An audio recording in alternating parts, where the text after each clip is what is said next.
안녕하십니까. 저는 PRP학원장 그리고 현재 퍼시픽 아메리칸 스쿨 이사장입니다. 자, 오늘 저희가 촬영하는 이 동영상은 한국에 계신 분도 계시겠지만 주로 전 세계 해외에 계신 부모님들, 한국 대학을 특히 준비하는 부모님들이 한국 대학을 지원할 때 필요한 정보를 제공하고자 하는 그런 목적으로 지금 촬영을 하고 있습니다.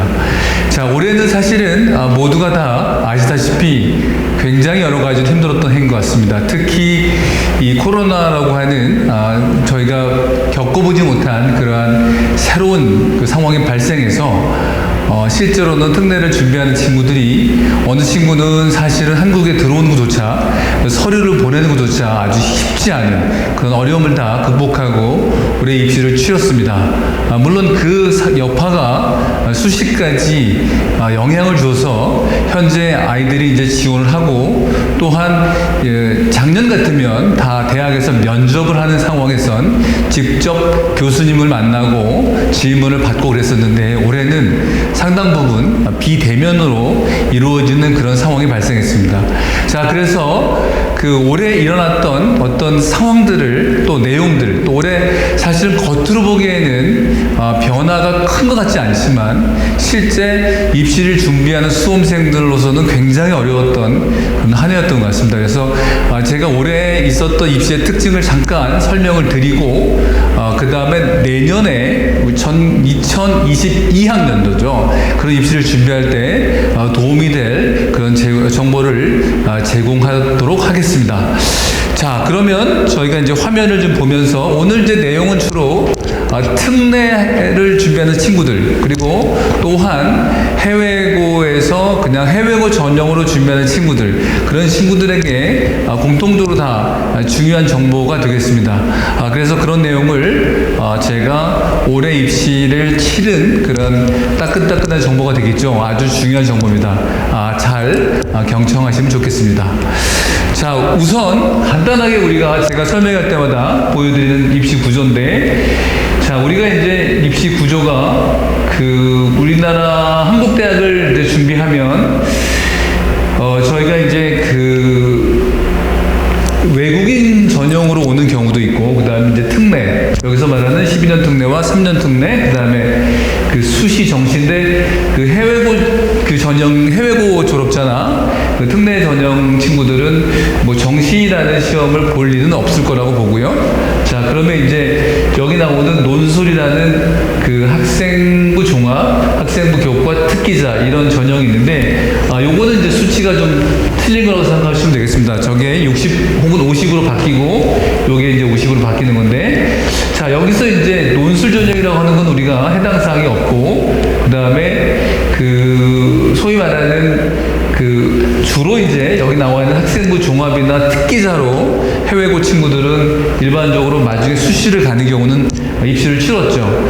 이 논술이나 혹은 내신 전형은 우리가 해당 사항이 없는데, 앞으로는 또 하나는 바뀔 건, 올해까지는 이제 특기자 전형이 존재했지만 2022학년, 그러니까 내년 입시를 치는 친구들에게는 이 특기자 전형이라는 게 사실상 거의 완전히 없어진 건 아니지만 상당히 없어진 거죠. 물론 이제 연대가 수시에서 좀 남아있고, 그 다음에 이제 국민대학교가 남아있고, 이화여대가 남아있을 정도지, 그 외에 상당히 많은 대학교, 우리가 알고 있는 고려대학교 특기자 전형이라든지, 아니면 한양대에서 하는 특기자 전형, 그리고 경희대에서 했었던 특기자 전형, 이런 전형들이 사실상 다 없어진다고 이미 보도가 되어 있습니다. 그래서 사실상 우리가 입시할 때 특례라는 친구들은 특례 전형과 사실상 학생부 종합이라는 그런 전형으로 이루어진다고 생각하시면 맞을 것 같습니다. 물론 이제 해외고 친구들이 학생부 종합을 할 때는 수능 조건부라는 그런 전형 제한은 있지 않는 게 일반적인 특징이 되겠죠. 그래서 저희가 다시 화면을 보면 어쨌든 외국인 전형, 특례, 그 다음에 학생부 전형, 그 다음에 특기자는 사실상 우리가 거의 없어졌다라고 생각하면 우리가 제대로 이해하는 그런 입시가 되겠습니다.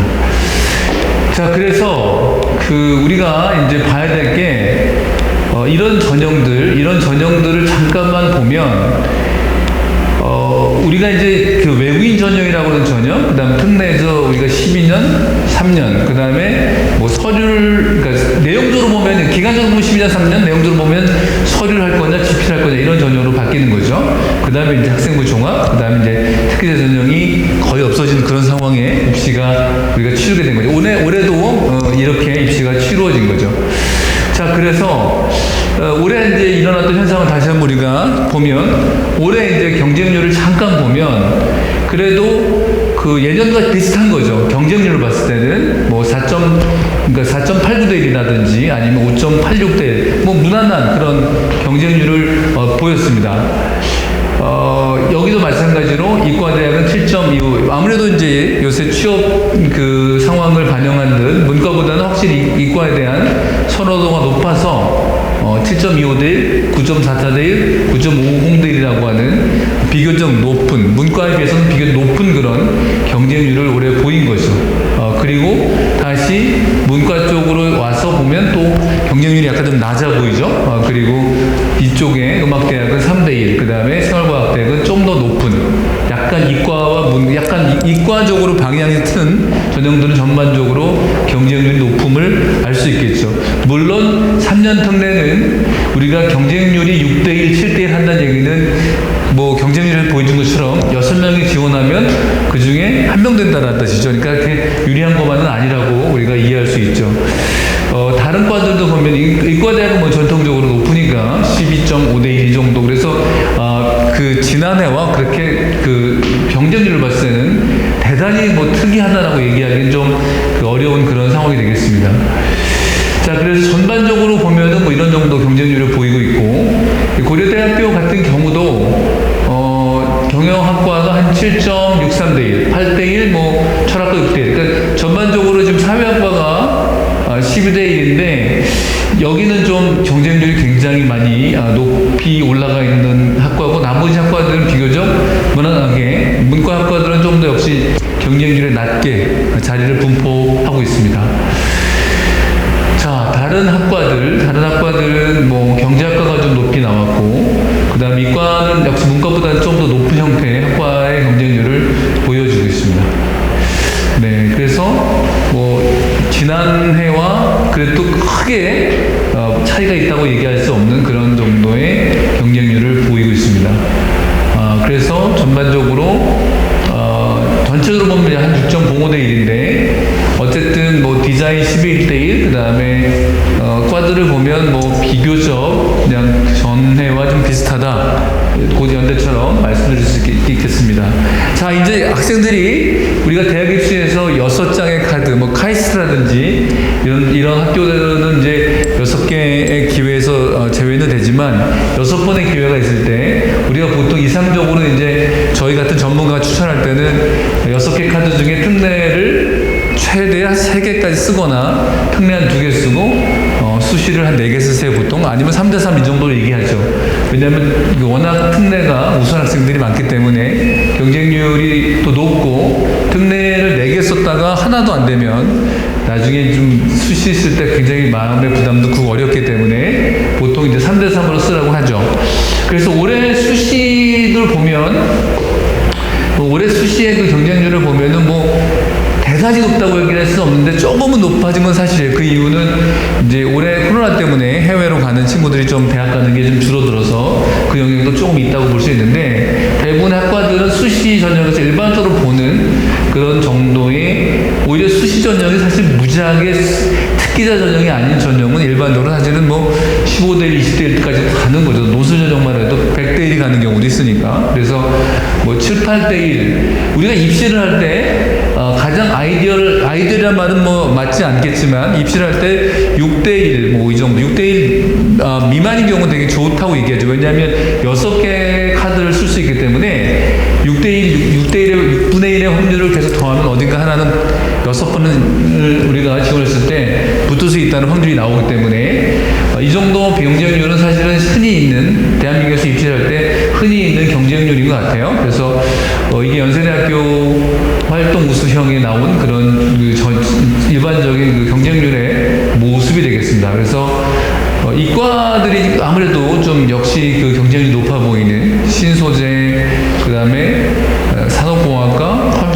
다른 데는 다 10 몇 대 1이라고 하는 비교적 높은 경쟁률을 보고 있는 게 사실입니다. 왜냐하면 이 특례를 쓰고 또 혹은 이제 특례가 되지 않아서 해외고 졸업자로 쓰는 경우는 이제 연세대학 같은 활동 우수형을 쓰는 경우가 많기 때문에 이런 학과들의 경쟁률도 우리가 보고 여러분들이 실제 학교를 지원할 때도 경쟁률을 보면서 지원을 해야 되겠죠. 그죠? 자, 그러면 뭐 대략적으로 경쟁률을 우리가 지금 보고 있습니다.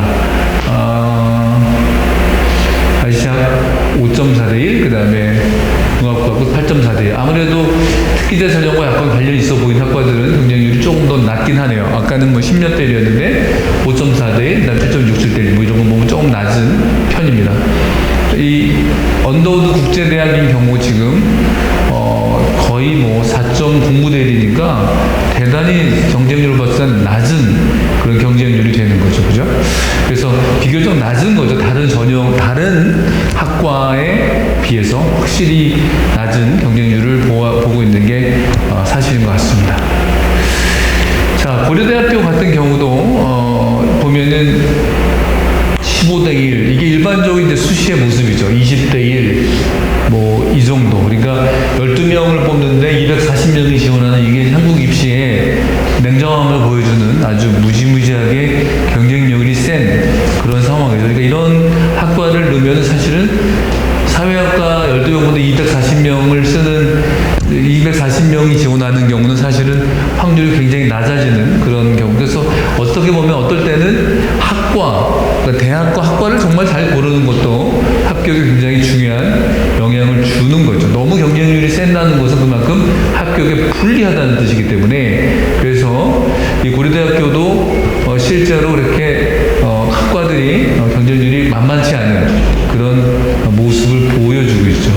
그래서 이 학과들은 이제 제가 보여드린 이유는 수능 조건부가 없기 때문에 일부 학과들은 이제 수능 조건부가 생기니까 해외고 친구들이 함께 지원할 수 있는 그런 학과이기 때문에 제가 보여드리고 있습니다. 자, 이제 올해로 이제 없어지는 이제 더 이상은 내년에 볼 수 없는 거죠. 이 특혜자 전형이라고 하는 사실 인문계 자격이 전부 다 많았었는데 어쨌든 지금은 이제 없어지게 된 거죠. 그래서 5.8대 물론 이제 17명 뽑는데 99명이 지원한 것은 되게 많긴 하지만 다른 그 전형 우리가 아까 학생부 초보에서 보는 전형에 비해서는 낮아요. 비교적. 그래서 특혜자 전형이 대단히 지원하기에 유리한 그런 전형인 거죠. 경쟁률이 낮기 때문에 다른 전형에 비해. 왜냐하면 지금 학생들이 여러 학교를 지원하기 때문에 그래도 다른 학교가 되면 중복 지원하면 이제 나중에 그 자리가 비게 되니까 되게 유리한 그런 전형이 되겠다. 그래서 영어교육과는 10명인데 67명이 지원했으니까 6.7대 1 정도로 되는 그런 지원자 경쟁률을 보이고 있습니다. 자, 그래서 올해도 어쨌든 특례도 나름 작년과 비슷했고 특기자도 작년보다 약간은 좀 더 그러니까 특기자는 뭐 비슷한 것 같은데 학생부 종합 전형 중에 소위 말하는 수학능력 조건부가 없어서 해외고 친구들이 지원하는 학과들은 약간 좀 경쟁률이 높아진 게 사실인 것 같습니다. 자, 그러면 우리가 합격을 위해서 꼭 알아야 되는 게 상황이 뭔가라는 거죠. 제가 오늘 지금 보여드리는 게 제일 중요한 오늘 내용 중에 하나인데 이걸 보면 이거 뭘 해야 되는지 금방 눈에 띄죠. 특례 이제 기타 활동 목록표라고 얘기하는데 쉽게 얘기하면 학교마다 약간 좀 차이가 있어요. 뭐 활동 증빙서 뭐 이런 식으로 차이가 있는데 결국은 뭐냐면 기타 활동 목록표라는 것은 그동안 지원자가 보통 지원자가 일반적으로 아카데미컬리 한 거죠. 학문적으로 우수한 거를 리스트업 해볼래요? 이런 얘기죠. 그럼 목록표. 그 지원자 당신께서 우리 학교에 지원하는데 자랑할 만한 것을 한번 나열해 보세요. 이런 뜻이에요. 이게 너무 중요하죠. 그래서 우리가 물론 자기가 속한 학교에서 GPA 받는 것도 굉장히 중요하지만 이제 예를 들어 성균관대학교의 특례를 보면 이거는 이제 필수 서류니까 이거는 이제 물론 이제 스쿨 프로파일이라는 것도 대학에서 요구하기 때문에 준비해야 된다는 거고 물론 스쿨 프로파일이 없는 사람은 직접 만들어서 내야 됩니다. 자, 이런 서류를 내는 거죠. 이제 대학 입시가 딱 되면 자, 활동 증빙 서류 10개 항목 이내. 그러니까 여기다가 쭉 적는 거죠. 활동 증빙 서류. 그러니까 보면 1번에다가 SAT, AP, 그러니까 이런 어떤 특별하게 자기가 활동으로 지금 나타낼 수 있는, 그러니까 내가 우수합니다. 이과적으로 우수하든 문과적으로 우수하든 우수하다고 하는 입증 서류를 여기다가 다 나열하는 거죠. 그래서 이런 서류를 우리가 10개 항목 이내에서 제출한 합의 20페이지, 어떤 거는 뭐 몇 페이지 되는 그 성과물도 있기 때문에 그렇게 해달라는 거죠. 이런 거를 얼마나 누가 잘 채우냐가 합격의 가장 중요한 열쇠가 되는 거죠. 자, 연세대학교 같은 경우 보면, 자, 기타 서류 목록표에서 이렇게 제한이 없어요. 이거는 뭐 20개를 내는 게 아니라 연대는 더 낼 수 있습니다. 그래서 이 얘기는 뭐냐면, 제가 의대 간 친구, 의대 보낸 그런 친구를 보면, 이거를 넘치고 납니다. 거의 뭐 어떤 경우는 한 80분까지 가는 경우도 있었습니다. 뭐, 정말 상이 너무너무 많아서, 여기다가 그냥 뭐 다 적은 거죠. 여기서 뭐 SAT, TOEFL, AP부터 시작해서 무슨 학교에서 받은 최고 뭐 상 받은 것부터 시작해서 외부에서 받은 우리가 얘기하는 에이미라고 하는 수학하는 친구들이 하는 그 시험에서 그 AMC 같은 시험을 보고 에이미가 돼서 어떤 상들 아니면 무슨 과학 올림피아드 나간 상들을 다 그냥 나열해서 여기다가 꽉 채우게 되는 거죠. 여기다 뭐 인턴십도 되든 뭐가 되든 하여간 그 학생에 대해서 우수함을 나타낼 수 있는 서류를 다 이렇게 내게 됩니다. 그래서 이런 걸 다 미리 잘 얼마나 잘 준비하느냐가 그 학생의 합격을 좌우하는 거죠. 마찬가지로 고려대학 경우는 자, 최대 10개 항목 23대랑 비슷하죠. 그래서 여기다가 쭉 나열하는 거죠. 그래서 이런 걸 미리 우리가 알고 있어야 되는 거예요. 입시를 하면서. 입시할 때 딱 돼서 저는 별로 한 게 없는데요 라고 하면 난감한 거죠. 그래서 이걸 미리 준비해야 되는데, 사실은 올해 이제 가장 난감한 건 사실 연세대학교 상황인데, 일단 이따 설명을 드리기로 하고, 자, 서울대학교 지금 이제 조금 전에 했던 건 이제 특례에 관한 건데, 특례는 사실은 서류에 대한 제한이 별로 없어요. 그러니까 우리에게는 뭘 내도 별로 그렇게 크게 제한이 없어요. 토플을 내든 뭘 내든. 근데 이 수시로 가면 상황이 확 달라집니다. 수시로 가면 토플도 못 내게 하고, SAT는 내게 하는데, 뭐 AP는 학교에서 귀 학생이 학교에서 그 AP를 공부했으면 내는 학교도 있고 또 못 내는 학교도 있고, 학교마다 되게 복잡해요. 어쨌든 서울대학교도 이렇게 기타 서류 목록표가 있어서 외국 소재 학생들이 이렇게 서류를 제출하는 거죠.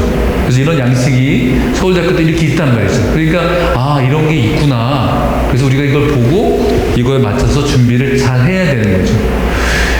올해 특히 많은 학생들이 힘들게 한 게, 지금 여기 보면 이제 이 연세대학교인데 올해 우리 학생들이 지원할 때 이 연세대학교 경우는 이렇게 나왔어요. 올해. 그래서 교내 수상 내역을 적으세요. 그러니까 교회 거를 적지 마시고 교내 걸 적으세요. 그래서 근데 재밌는 거는 여기 보면 10학년, 11학년. 자, 다시 얘기하면 고1, 고2 것뿐이 없었어요. 고3은 없고. 그러니까 연세대학교는 고3을 안 받으니까 학생들이 주로 고3 때 많이 하는데 활동을, 이게 좀 약간 좀 망연자실한 거죠.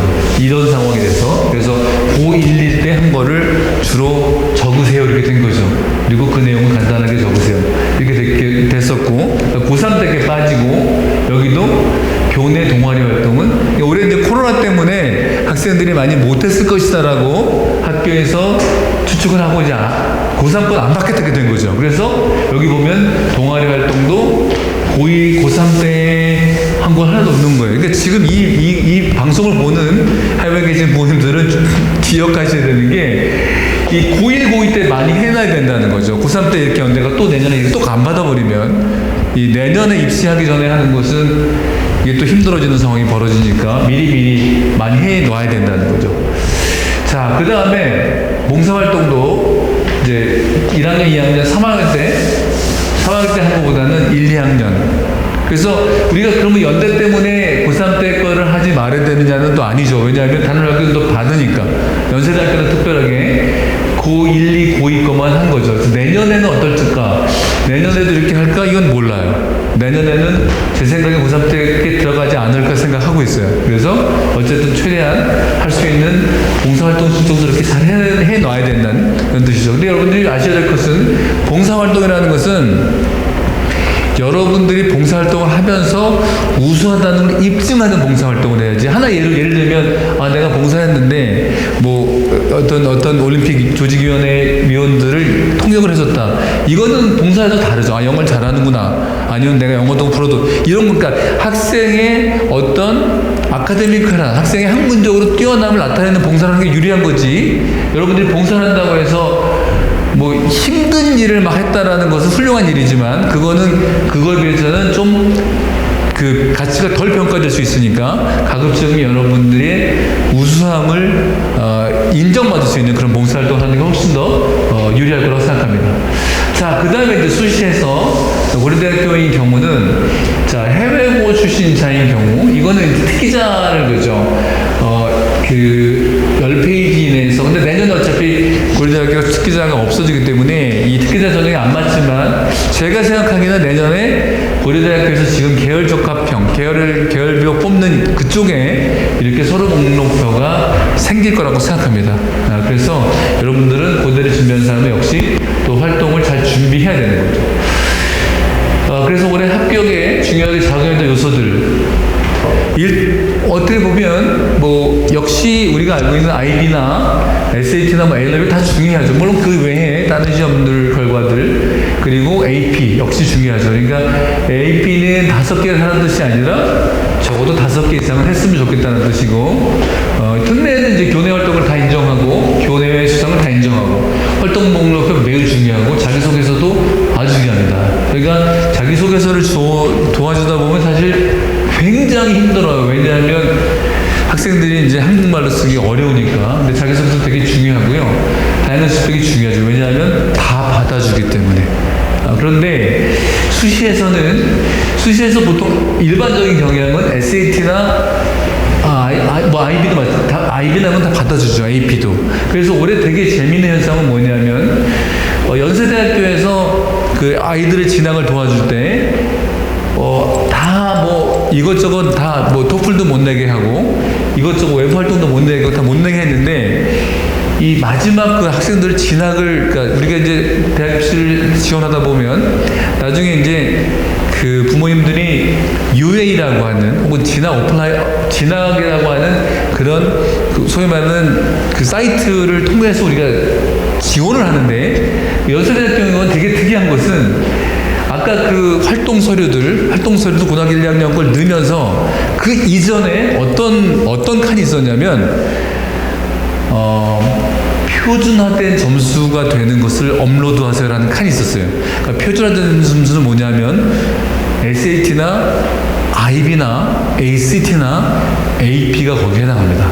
그래서 그거는 사실 저희처럼 입시를 계속 끝까지 하지 않으면 사실 모르는 사실인데, 그래서 결론적으로 말씀드리면 SAT나 AP나 IB 하는 친구도 하면 좋겠다. 왜? 혹시나 올해처럼 IB가 못 보거나, 혹시나 정말 잘했던 친구도 올해도 많이 일어났죠. IB의 프리딕티브보다도 훨씬 점수가 안 나와서 상당히 좀 어려움을 겪은 친구들이 많았거든요. 그럴 때 만회하기가 너무 좋기 때문에 반드시 SAT는 1550 이상, 혹은 IB가 43, 점수가 좋으면 좋은데, 그런 것들, 그리고 AP도 충분히 자기가 IB 하는 친구들이 하이 레벨에서 했던 과목 중에 좀, 이과는 적어도 의대를 가려면 바이오나 케미, 공대를 가려면 피직스나, 그리고 수학이나 이런 것들은 반드시 잘 5점 받을 수 있도록 그렇게 해서 한 5개 정도? 꼭 넘지 않더라도 하면 좋겠다. 그리고, 교내만 인정하기 때문에 그다음에 교내 활동을 좀 많이 해야 될 겁니다. 올해도. 특히 이제 이거에 대해서 그동안 크게 신경 못 썼는데, 학교에서 교내 활동을 의식적으로 많이 도와줘야 되고, 그 다음에 활동 목록표 아주 중요하고, 자기소개서 물론 중요하고, 다양한 스펙은 여기만큼 덜 중요하지만 이걸 이렇게 중요한 이유는, 그렇게 돼야 자기소개서를 풍부하게 좋은 내용을 잘 쓸 수 있게 됩니다. 그래서 그렇게 준비하시고, 참고적으로 토플 점수는 외국인 전형이나 특례에서는 중요한데, 수시 전형에서는 더 이상 대부분의 학교가 토플을 받지 못하고 이대 특기자나 국민대 특기자에서만 사용 가능한 그런 점수가 되었습니다. 안타깝게도. 자, 그래서 2020년 합격 전략은 간단히 보면 우리가 이제 전형을 보면 어쨌든 외국인 전형이 제일 유리하고, 그래서 뭐 외국인이 전형이 부모님 두 분 다 외국인, 학생도 외국인이 제일 유리하고, 12년 특례는 올해 저희가 12년 특례로 학생을 지도해봤는데 굉장히 힘은 들었죠. 학생들이 좀 한국말도 못 쓰고 그랬어. 그런데 다 붙었어요. 12년 특례는 역시 원하는 학교 다 붙었고, 그 다음에 이제 수시, 이제 사실은 3년 특례가 좀 우수한 학생들이 많기 때문에 어떻게 보면 수시가 학종이 훨씬 더 쉬운 것 같고, 특기자는 이제 거의 없어지지만 어쨌든 입시를 보면 외국인 전형, 10년 특례, 학종, 그 다음에 3특 이 정도 되는 것 같아요. 이 우수한, 유리한 정도. 그러니까 전형이 훨씬 더 합격하기 유리하다 할 때 말씀드릴 때 이런 수준이 된다고 항상 그렇게 경험하고 있는 것 같습니다. 자, 제가 우리 베트남의 학생 하나 예를 들어보면, 올해 이 학생이 이제 가톨릭 관동대, 연대, 성대, 의대 다 붙었습니다. 이 학생이. 그래서 이 학생의 경우는 IB 파이널 43점이라고 하는 프리딕트라고 만점인데 마지막 43점 나왔는데, SAT 1510점, 토플 119, 그다음에 SAT2는 이제 바이오나 매스 이렇게 했고 800점 만점 다 받았죠. 그 다음에 불어도 했죠. 베트남어도 원어민 수준이고, 기타 활동을 굉장히 많이 했어요. 결국은 뭐 이 학생의 그 소위 말하는 스펙을 보면 붙지 않을 수가 없는 그런 상황입니다. 의대는 사실은 뭐 가장 그래도 합격하기 어려운 그런 전형인데, 학과인데 아주 잘 붙었죠. 그래서 여러분들도 이러한 그 학생을 잘 참고로 해서 잘 준비하면 누구도 좋은 성과를 낼 수 있다고 생각합니다. 그래서 우선은 이제 말씀을 드리면, 자, 가급적이면 너무나 지금 이제 최근에 뭐 그 주재원으로 해외 가시는 분들도 제가 누누이 말씀드리지만, 학교가 좋은 것은 그 여러분들의 자녀들에게 유리해야 됩니다. 다시 말하면 너무 명문 학교인데 점수가 잘 안 나온다든지 이러면 사실 학생이 불리할 수 있어요, 오히려. 그래서 일단 저는 학교의 어떤 그 소위 말하는 수준, 그러니까 높이보다는 학교가 되게 뭐 오래되고 명문 이거보다는 학생이 그래도 GPA 열심히 노력했을 때 GPA를 받기 아주 쉬운 그런 학교, 그리고 일반적으로 입시를 해보니까 AP도 좋은 학교인데, AP가 내용은 너무 좋은데 입시에는 IB보다 AP가 훨씬, IB는 너무 좋은데 AP가 훨씬 유리하고, 그 다음에 왜냐하면 구조적으로 IB는 뭐 시험을 한 번뿐이 못 보지만 SAT는 여러 번 볼 수 있지 않겠습니까? 그리고 AP도 몇 년 걸쳐서, 그래서 훨씬 더 유리하고, 그 다음에 우리가 아까 말씀드린 것처럼 US 사이트를 보면 이 표준점수 입력하는 내용이 들어있어요. 그래서 그 내용, 그래서 여기다가 나중에 SAT나 AP는 다 업로드 시키겠습니다. 연세대학교 같은 경우는. 그리고 딱 보면 AP를 수업하지 않을 때는 과목은 제출하지 마시고 이런 경우도 있어요. 그러나 결국은 이렇게 또 내게도 하고, 그리고 SAT나 IB 점수를 고득점을 받는 게 어쨌든 입시에서는 굉장히 유리하고, 아까 말씀드린 것처럼 AP는 5개 정도 적어도 했으면 좋겠다. 그리고 그 합격 목록표, 그러니까 그 활동 목록표에 잘 나타낼 수 있는 우수함을 입증하는 다양한 활동을 하는 것, 이런 게 되게 유리하다. 그리고 본인의 지원자의 아주 우수함을 나타내는 그러한 장점을 나타내는 자기소개서는 합격에 아주 중요합니다. 자기소개서가 중요한 이유는요, 자기소개서가 이 학생을 함축적으로 나타내는, 물론 자기소개서가 없어지는 학교도 있긴 하지만 자기소개서를 잘 쓰는 것은 대개 입학사정관에게 아주 어필할 수 있는 아주 좋은 기회입니다. 그래서 자기소개서는 반드시 어떤 자기소개서냐, 학생이 잘 드러내지는, 이 학생이 누군지 금방 상상이 갈 수 있는 그런 자소서가 아주 좋은 자소서라고 말씀드릴 수 있겠습니다. 그래서 이렇게만 잘하면 누구나가 다 좋은 입시 결과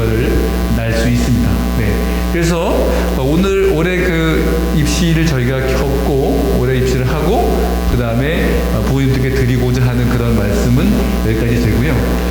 자, 그 다음에 이제 제가 여기 요 내용을 잠깐 보여드리면, 여기 보신 것처럼 연세대학교나 고려대학교, 물론 특기자 전형이 폐지되긴 하지만, 그래도 학생들을 선발할 때, 이 폐지된 학교 말고도 정원이, 특기자 전형은 폐지되지만, 해외고 친구들을 뽑는 그런 전형이 다 살아있습니다.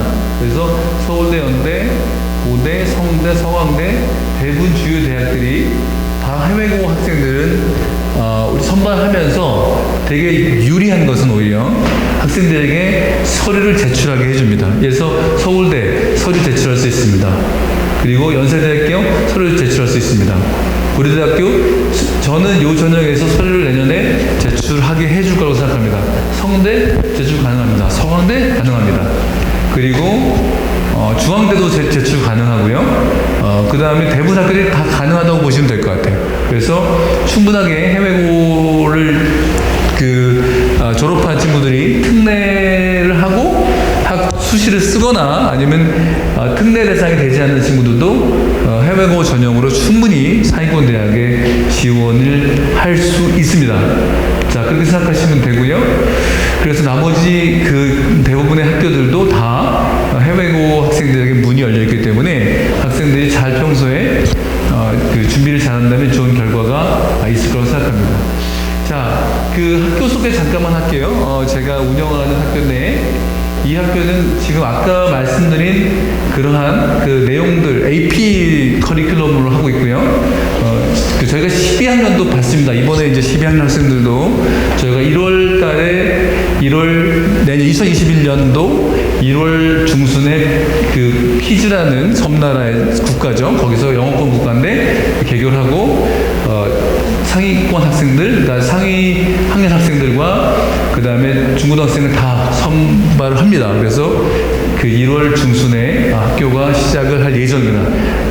홈페이지는 아래와 같고요. 그래서 저희가 한번 냈던 전형이죠. 학비도 저렴하고 기숙사 학교이며, 그리고 소위 말해 입학 전문가들이 저희가 운영하게 되고, 좋은 거는 학생들이 기숙사 생활도 하고, 그리고 특히 이제 부모님들 중에 해외에서 갑자기 귀임하시게 돼서 한국에서 어디를 가야 되나, 사실 해외에서 한 3년 지나고 나면 한국 학교 다닌다는 건 사실상 쉽지 않습니다.